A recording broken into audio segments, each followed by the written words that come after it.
கந்தனுக்கு ஹரோகரா, முருகனுக்கு ஹரோகரா. சஷ்டி விரதத்தோட 5வது நாள்ல நாம இன்னைக்கு சொல்ல போற குட்டி ஸ்டோரி யாரோடதுன்னு பாத்தீங்கன்னா, முருகனை பத்தி சொல்லியாச்சு, அதாவது ஹீரோ பத்தி சொல்லியாச்சு, வில்லனை பத்தி சொல்லியாச்சு, அதாவது சூரபத்மனை பத்தி சொல்லியாச்சு.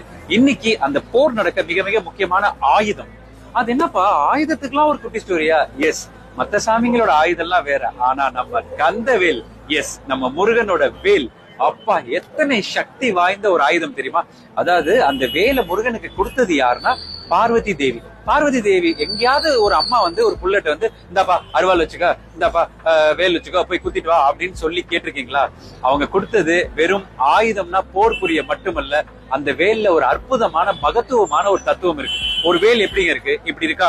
அதாவது மேல் பகுதி வந்து கூர்மையா இருக்கு, நடுப்பகுதி நல்லா அகண்டு இருக்கு, கீழ்ப்பகுதி நல்லா ஆழமா இருக்கு. அவங்க கொடுத்த வேலோட ஆத்மார்த்தமான அர்த்தம் என்னன்னு பாத்தீங்கன்னா, அது வந்து மனிதனோட அறிவு. அதாவது அறிவு வந்து கூர்மையாவும் இருக்கணும், மனத